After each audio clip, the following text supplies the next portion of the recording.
Hey, what's up guys, and welcome back. This is Par73 bringing you Game 4 of the Etherials versus Myth Pagans.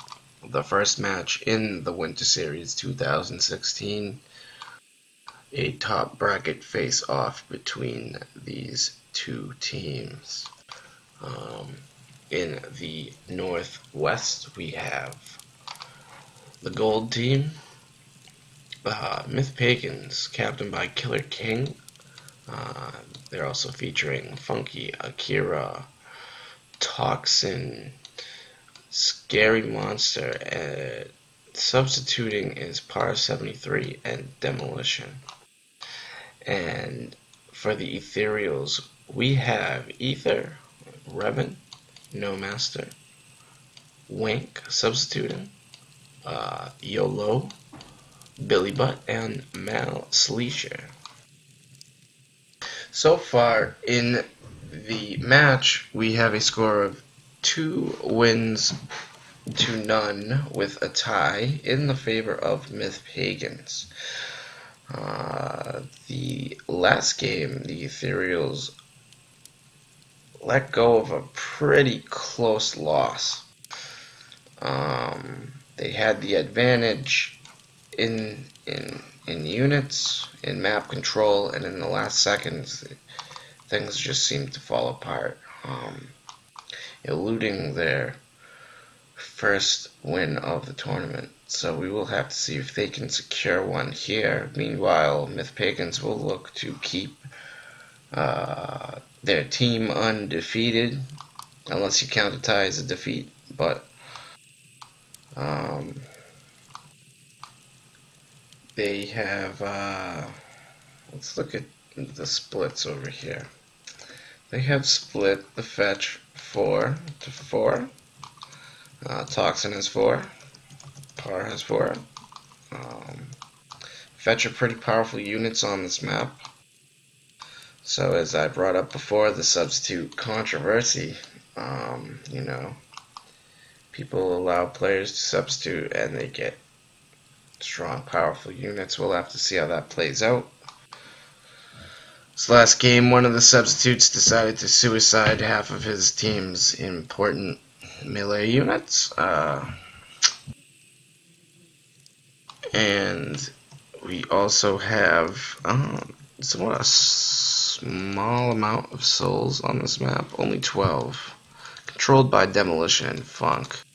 Killer King will be in charge of the Spider Pack, and Toxin, Akira, and Par will each get a Heron. It looks like Akira has a small force to flank with. And over here, the Etherials, the way they split their fetch is 2-2-2-2, one going to Wank, No Master, Revan, and Mouse Leisure.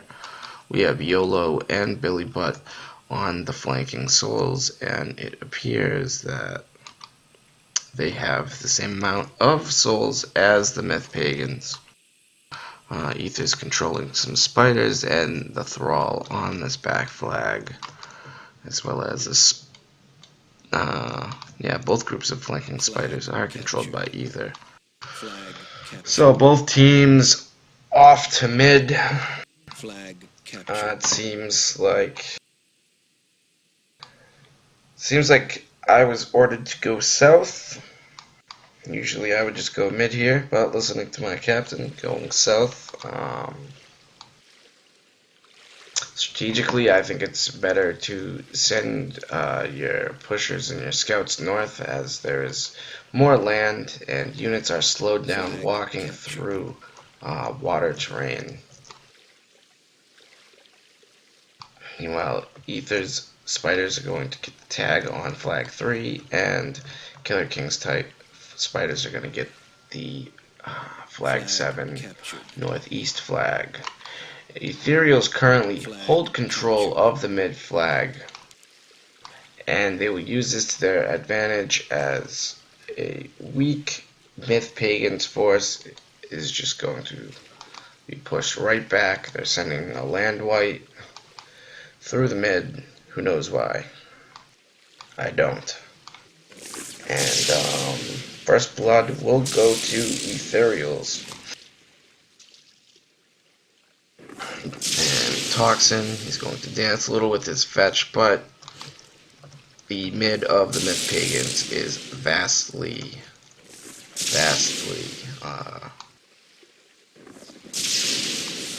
Flag captured. outmanned. Is that the right word? I don't know. They have a huge advantage, the Etherials mid.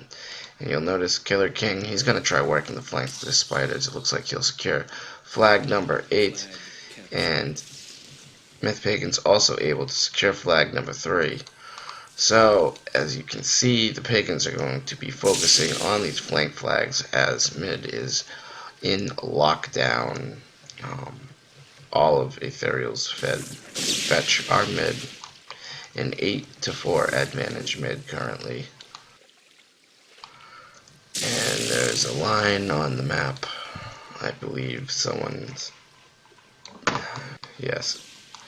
Kira and Killer King suggesting follow the line to go wrap around and flank their mid. Toxin getting pushed.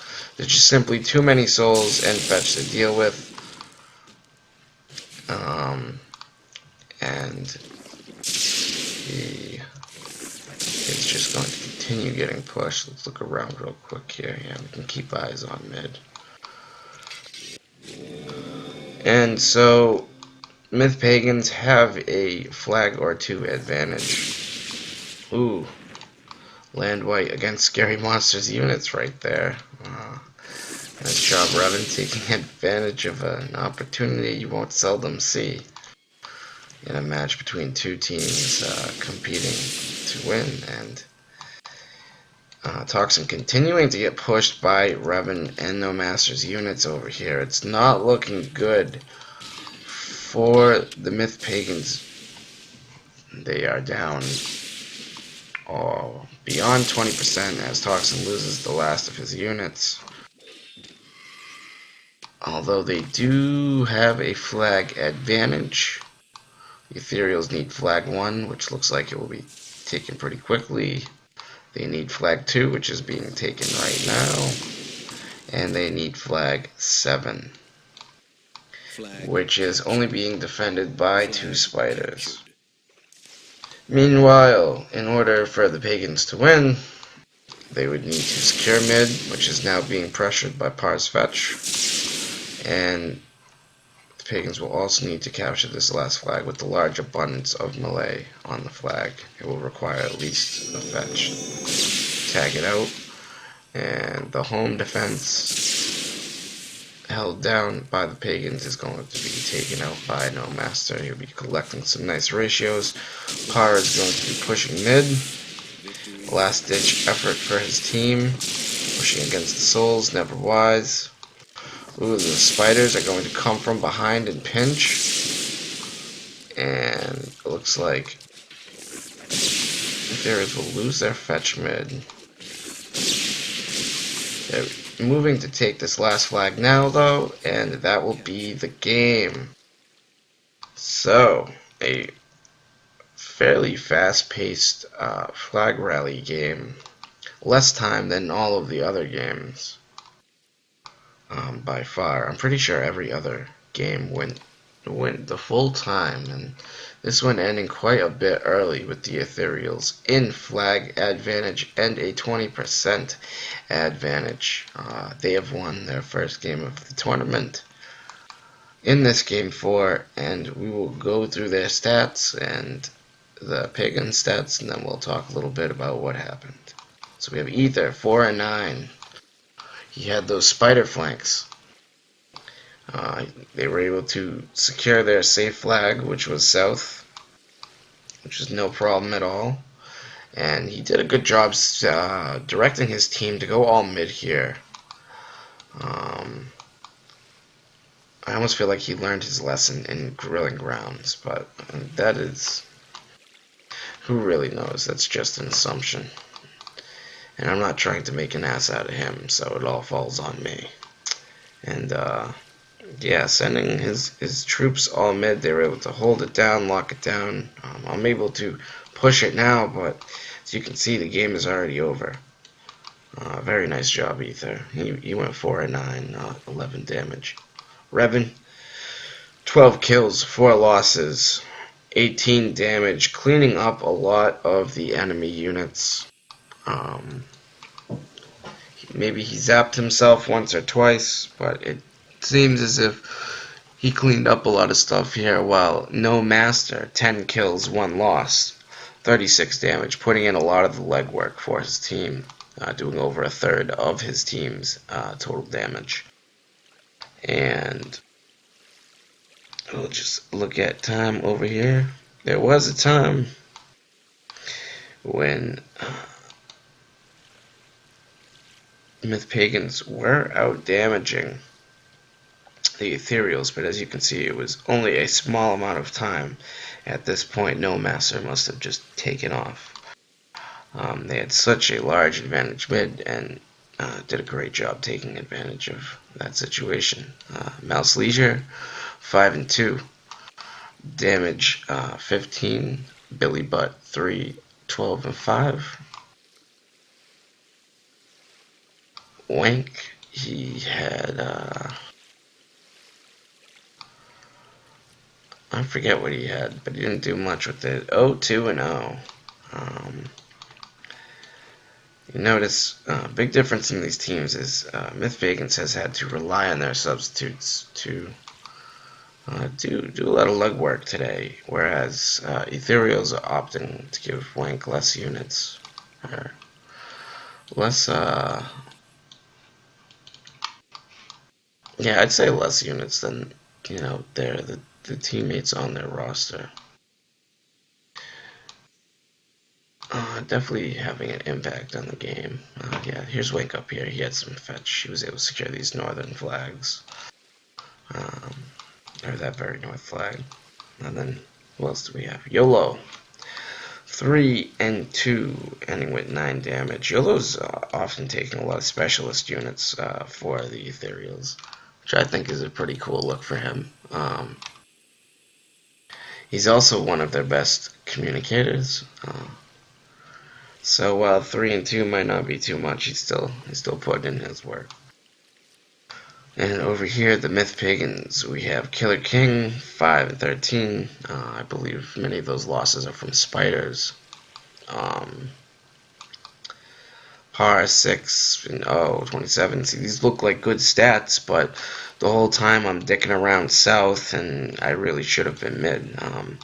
Without my 4-fetch being present mid, the overwhelming advantage the Etherials have being able to push, that results in their victory. And I'm just not able to come here to 5, clean up in time, as well as come down to flag 9.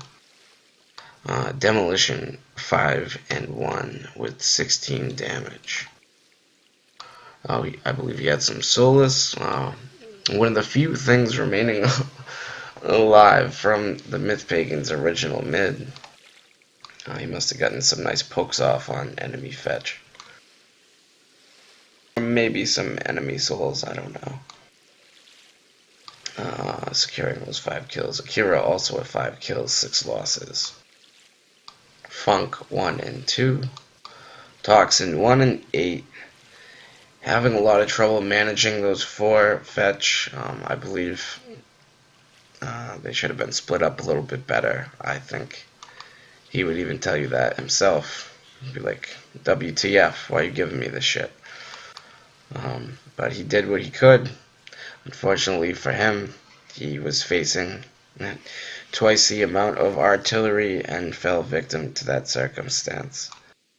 And then we have Scary Monster 0 and 9. I would recall him falling victim to his own team's land white over here that never exactly made it in to the water, and he also only secured a single point of damage. Rough game for him, but he's one of the less experienced players in the game, and he's just trying to do his part. So there you have it for the statistics, folks. Little recap on what happened. You'll notice none of the whites for the Myth Pagans ever made it into the water, I believe. None of them. And in higher level play, the teams will always be scouting. So I think opting for whites here is just, it's risk versus reward, and chances are you're more likely to just throw 3 unit trading points away. Of course, in this case, it was at least 2 of the whites, and some of their own units got froze and damaged by it, so it did not work out in Myth Pagan's favor. They also, of course, as I mentioned already, opted to have the smaller mid, larger flank, and also on the slower flank, water slows you down. Fetch aren't mobile enough to go down to south, make it back to mid in time for things to be okay. Albeit most of the Etherials meet, they're stronger melee, they're fetch, they're not exactly on the flag, giving the Southern Force an opportunity. But the fact that the Etherials are able to just push all over mid,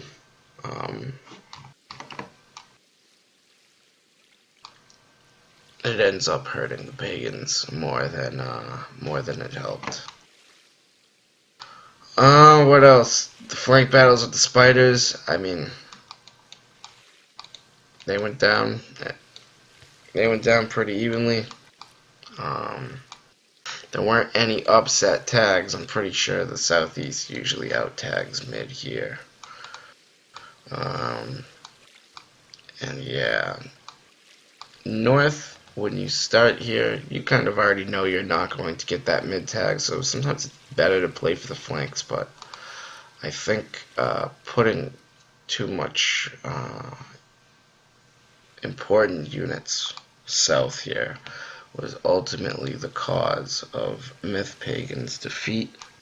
And so we will move on to the final game of the series, Game 5. I kind of just spoiled it, but right now the score is 2-1 in the favor of the Myth Pagans. There's also been a tie game, so we will see what happens in Game 5 and go from there. So thank you for watching, and I will see you then.